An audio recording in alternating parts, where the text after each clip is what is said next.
We're living in a time where people are more connected than ever, yet lonelier than ever. Everyone talks about the loneliness crisis, but no one really talks about how to make friends. I'm not a psychologist, I'm not a self-help guru. I'm just someone who's been lucky enough to build deep, decade-long friendships.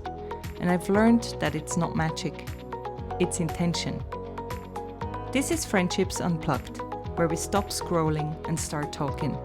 Real stories, real friendships, good laughs, insights, and no filters. Welcome and enjoy. Hi Tracey, so hello. nice to have you on my new podcast, which is around friendships. And you are here today in Switzerland at my home, coming from the UK. Could you describe from your perspective how our friendship started before we go deeper? Yes, so I hired you at Beep, because I know we're not allowed to say company names. And it was really weird with you because I've said this story before, but I remember I was driving back from somewhere and I'd already dismissed your CV and said, no, I'm not interested. And then you sort of wrote to me and said, Oh, really? yeah, or was it you or the recruiter? Someone said, you've got to speak to her. You've just got to speak to her. Yeah. It was either you sent an email or they sent an email. And I was like, okay, I'll speak to her. So I arranged a time to speak to you and I was driving. It must have been the recruiter because It must have been the recruiter then. Yeah. So I was driving back from somewhere. So I pulled into a pub car park in the UK, pulled up to speak to you, thinking it was going to be like, your CV didn't fit what I was looking for. I was like, and I remember as soon as I came off the phone with you, I had this big grin on my face going, found her. This is the one. Knew instantly. And then, so we hired you and then we met you in Sweden, Gothenburg, me and Neil, who were already a double act, looking for a third wheel. And we went out for dinner. And after dinner, you fell out of the pub door on the floor. And Neil and I just looked at each other and went, yes. Like, we found her. And with our friendship, it's weird because there was like 10 years between each of us. Yeah. So there's like almost 20 years between you and Neil. There's 10 years between you and me, 10 years between me and Neil. So it's this sort of two Brits and a Swiss person living in Gothenburg and this sort of weird age gap thing going on. But for some reason, the three of us just gelled. Yeah, and totally. From that point, we were like the threesome. And I remember the first time I friend requested you on Facebook, and you said you were like, "Oh no, my boss is red. If I say no, it's bad.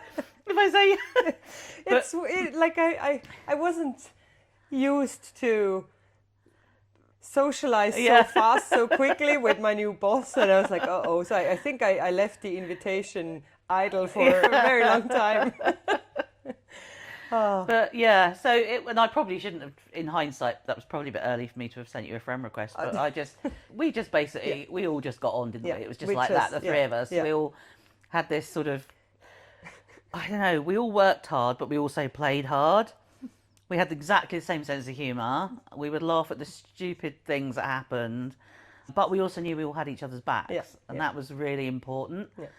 And it's harder to build friendships. Like, I originally worked in an office in the UK where everyone came to the office every day, and probably a bit like you were with your girls in Ireland. You build these friendships.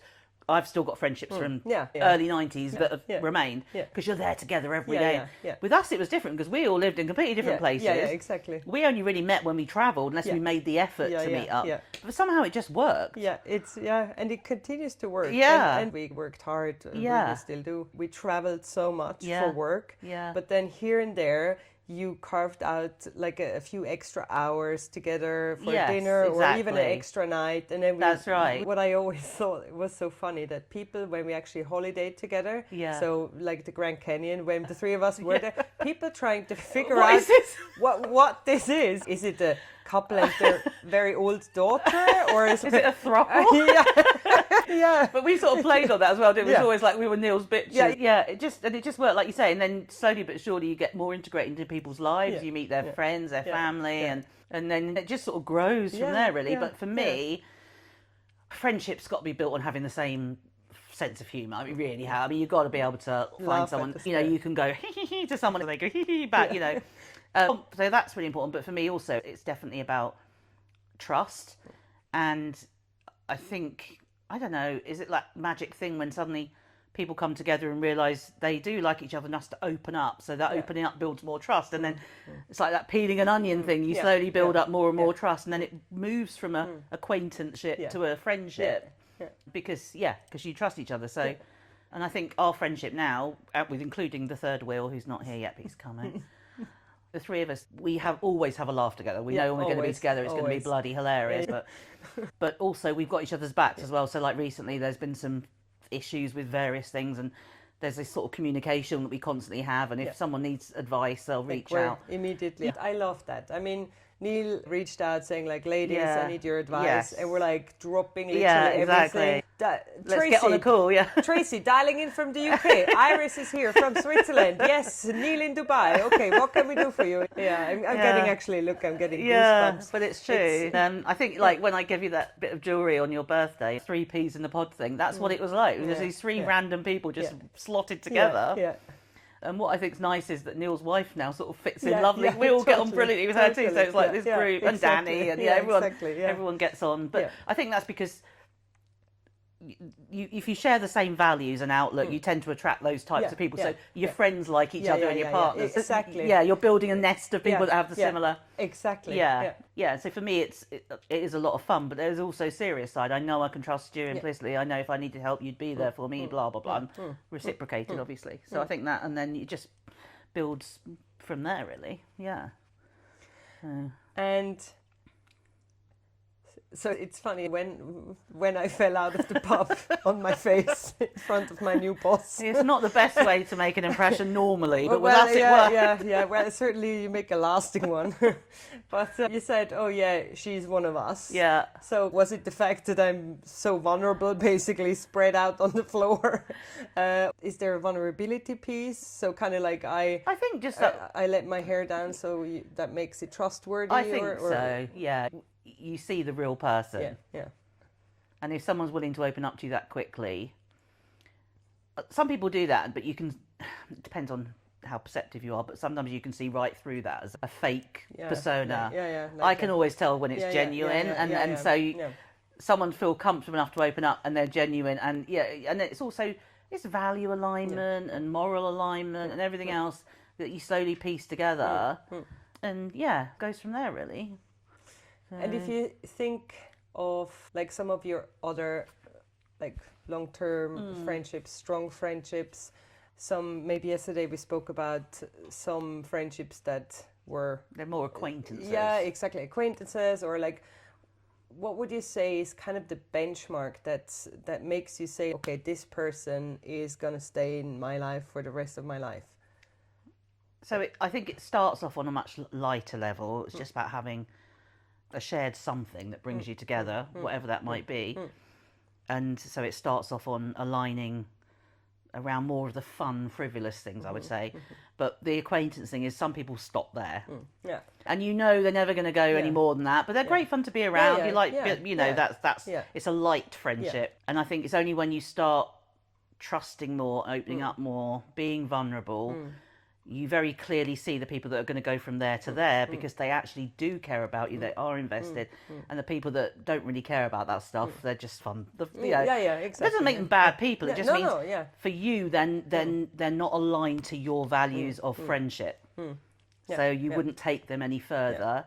Don't necessarily dislike them, but they're not the people you would go to, you would trust. It's funny, Manu said something the other day to me exactly to that level. I have very few people in my life that are on this level, and we had the conversation around it, and she said, well, you only can do this thing, and I don't know if it's a neurodivergent thing, like the superficial bullshit, the chit chat, the small talk, I can't do it. For me, I'm the type of person it's all or nothing. Yeah, but I automatically go deeper or higher. It's like I can't, because this level of conversation means nothing to me, or it really is not satisfactory to me, I automatically go in deeper. And I think it's probably also a reason why I make friends fast and why I get along with, why I have so many friends, I think, because to me, it's hard to imagine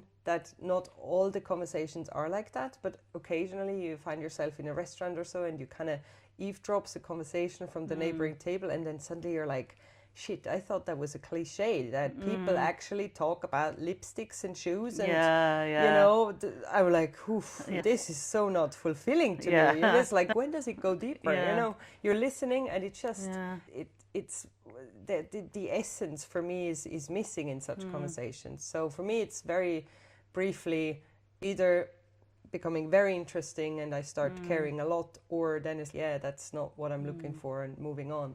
I don't trust very easily, so I'm much more. I make friends very easily, like you. I'm you know, and there's loads of times over the years where build new friendships, but I don't trust very easily, so I don't go deep early, you know. So and it's only when I start to sort of evaluate that friendship that I think, could I go further with this one or not?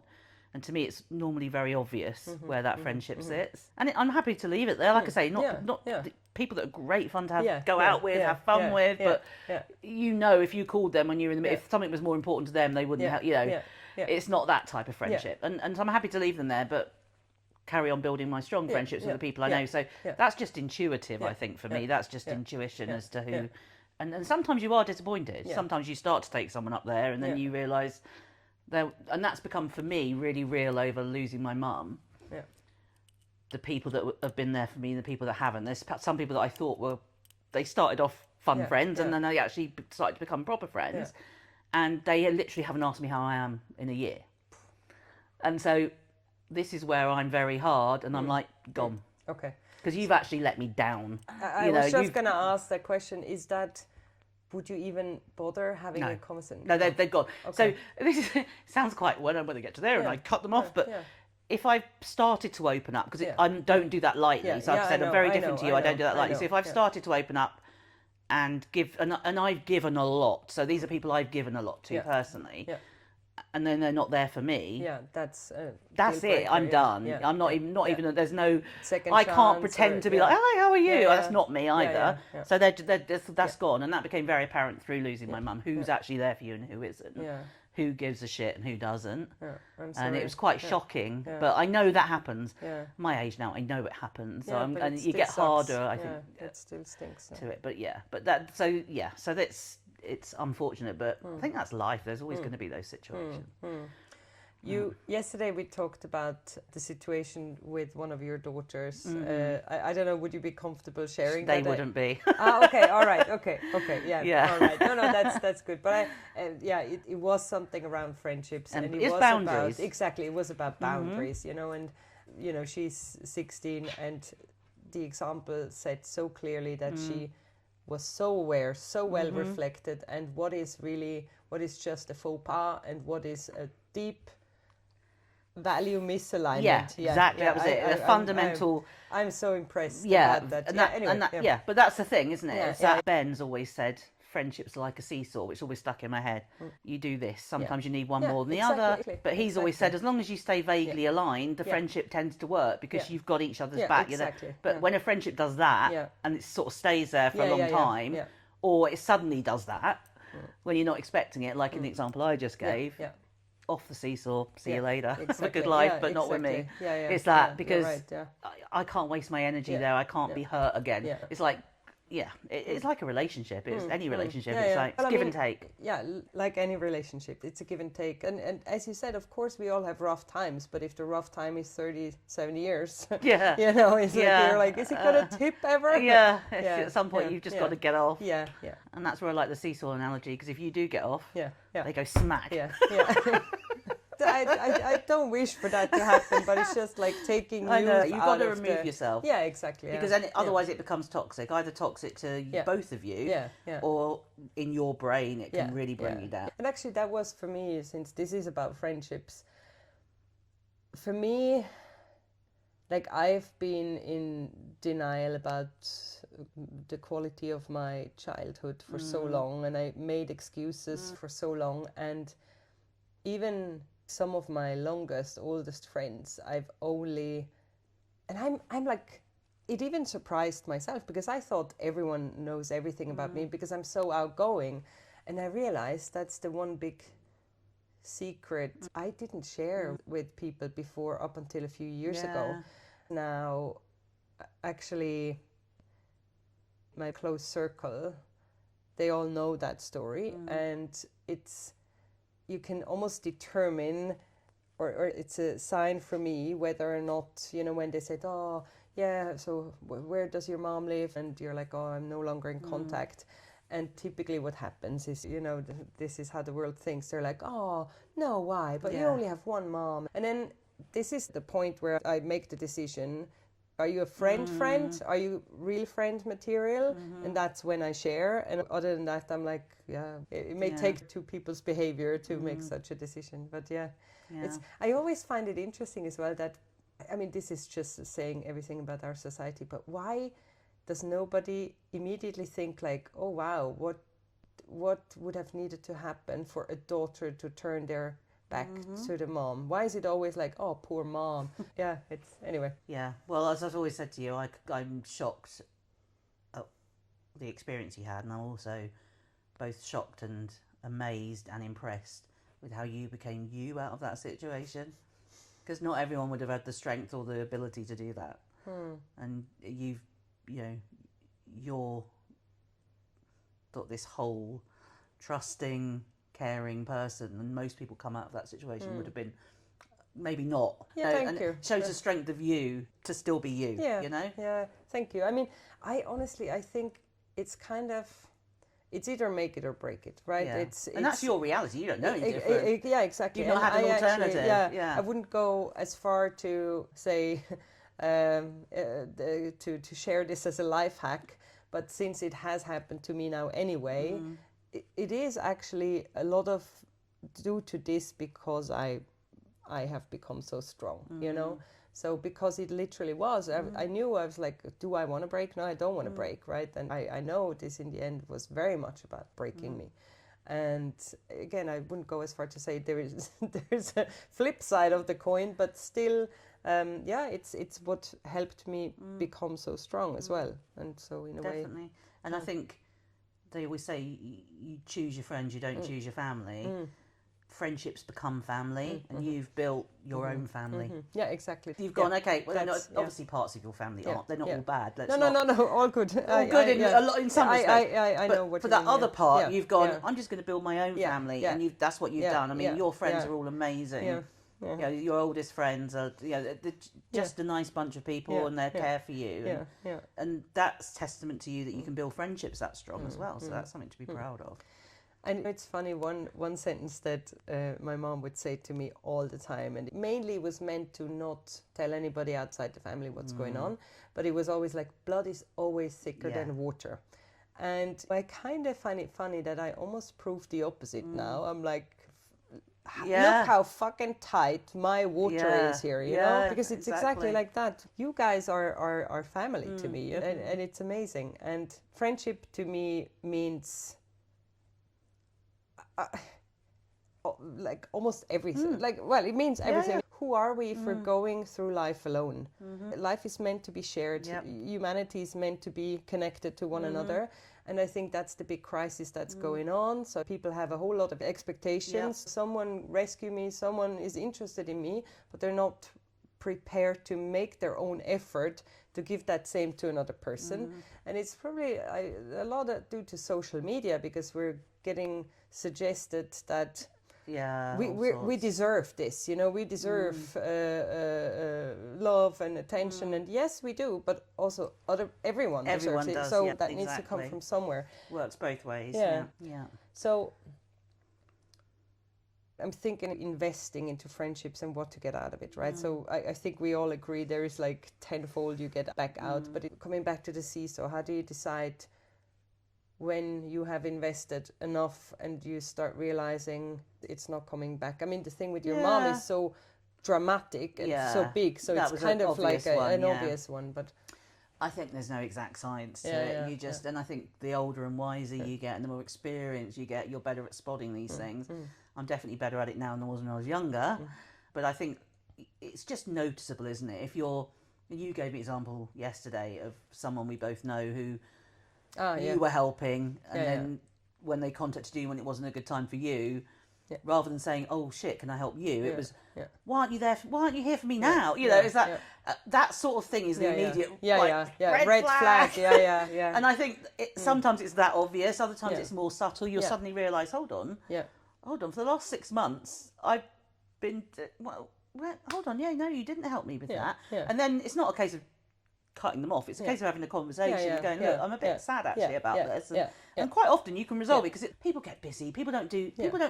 Most people don't wake up in the morning and go, I'm gonna make an effort to fuck someone off today. Exactly. There's other things that cause it. So a conversation is always the best way to go. And normally you can resolve it. If you can't, then again you maybe make that conscious uncoupling to get out of it and move on. And again, it doesn't necessarily mean you dislike the person. It's just we don't fit anymore. Sometimes things change over the years as well. You could have a friendship that was at school, you would have been like that. But maybe they marry someone that you don't get on with, or there's all sorts of things that happen over the years. Most people aren't bad people; they're just caught up in their own shit. And I'm just thinking of an example now that you made. They may have married someone you dislike or so. So in another episode we spoke about, hey, if it's not your close friends who will tell you things straight to your face, like who will? You know, and so we've had and have moments where people are with a really toxic partner and it's a delicate thing to intervene, but if it's not us who is like, what the fuck are you doing? You're wasting your life, you're wasting your love, you're wasting your energy, and you're being made smaller by the day. Who will, right? And this is a hard one, even for a very good friend to say to someone's face, this is a shitty choice, you know, it's not good for you. I had it done to me when it was very much justified, and I'm so glad because, yes, at the time it was, because I mean, I was confused enough by this bad relationship as it is, and then you also have your friends and so on. In hindsight, I'm so glad they never wavered on that opinion, you know, and they just were like, yeah, whatever excuse you're gonna make up next, it's still shit, he still sucks. And they were right, turns out, very much. And sometimes you've almost just got you've got to tell your friends what you think, you've got to explain the situation, and then sometimes you just got to step back.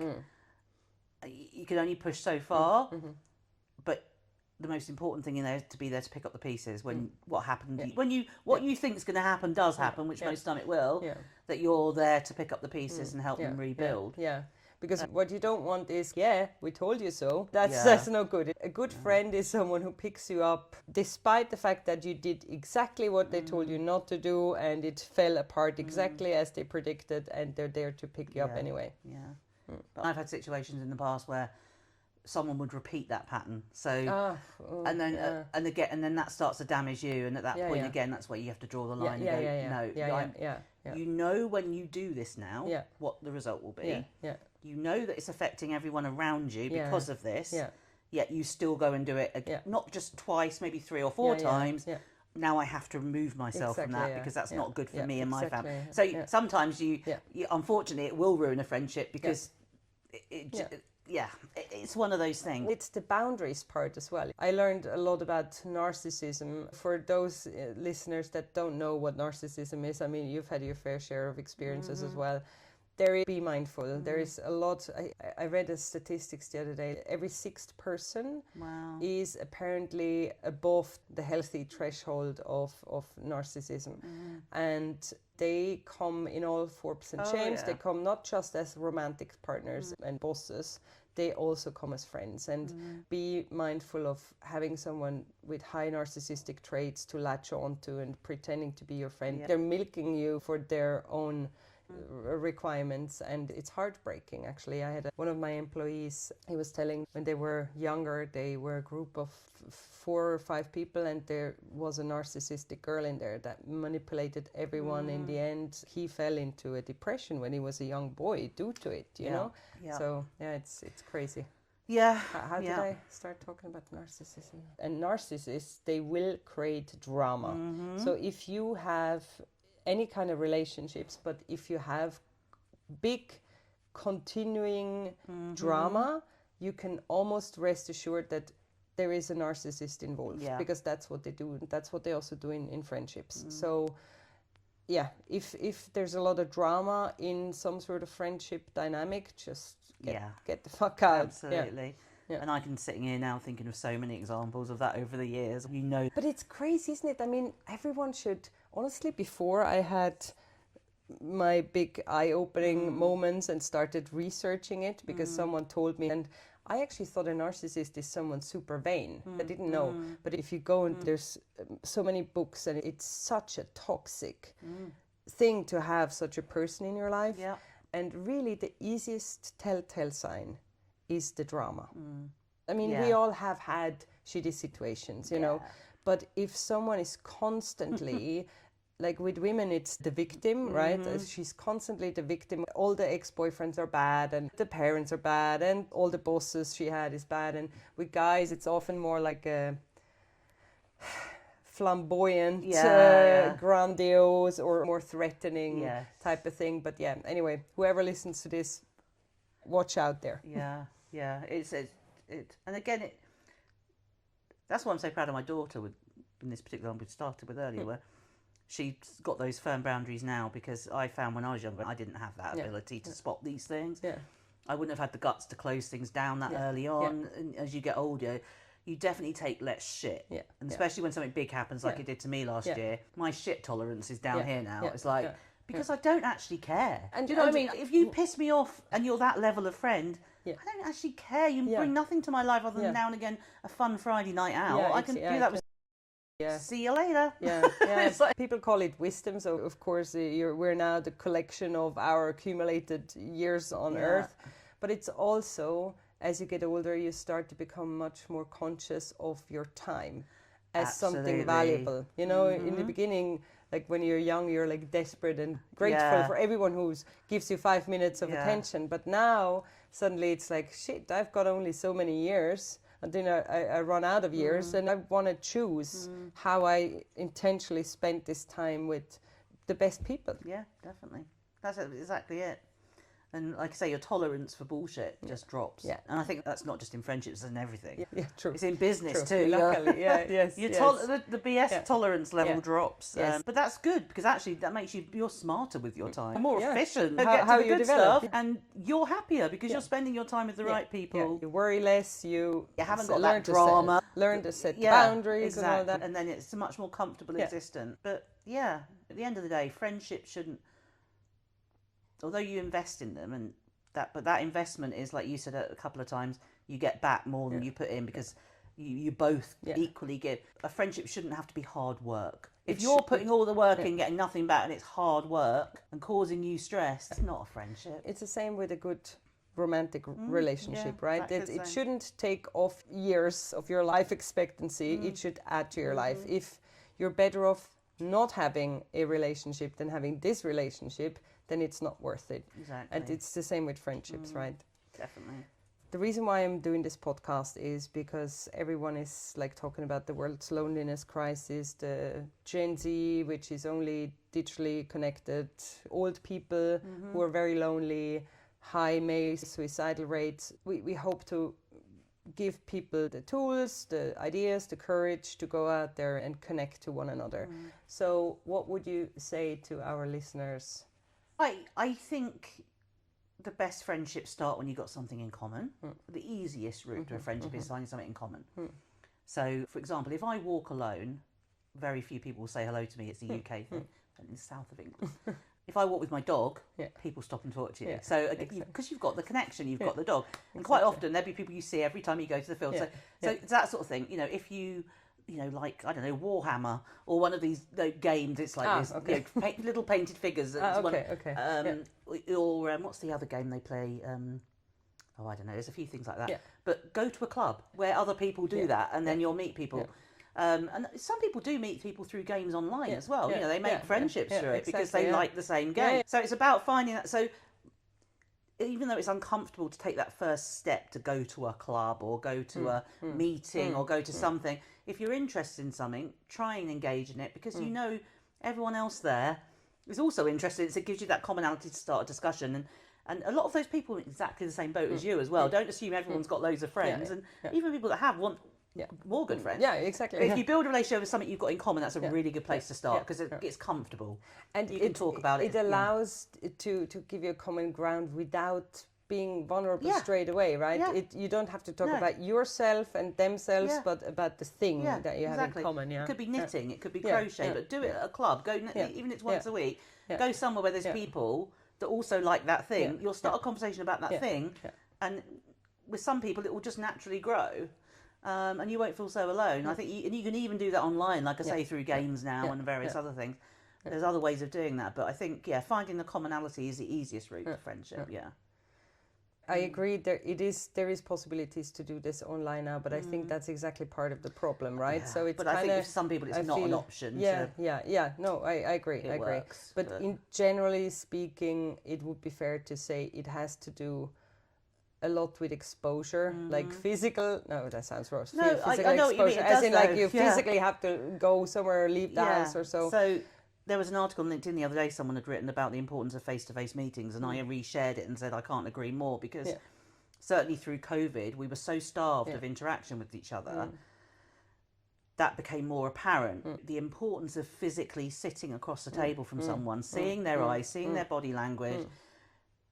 In business as well as friendships, it builds trust. You build much stronger connections face to face. So I totally agree. Even in business, it's so important to get out and see people as much as possible. So be brave, go out there, start talking to people about common things. Yeah, find something that you like and do. And if you have a dog, walk your dog, chat to other dog walkers. It can be really simple things. It's very simple, just get a dog. You've got your very own friend there as well, but also you meet other people that like your friend, and then you end up building more friends. So, and it's good exercise. Yeah, absolutely. Well, I mean, it's clear, right, that I'm a dog person. Exactly. So. And if you want a rescue dog, let me know. I know someone that does amazing dogs, desperate for homes. So. Oh, yeah, wonderful. Oh, nice. We start doing advertising. I like it. Fantastic. Thank you so much. You're welcome. It's been wonderful. Thank you. If you like this content, follow the show and find us on social media. See you there.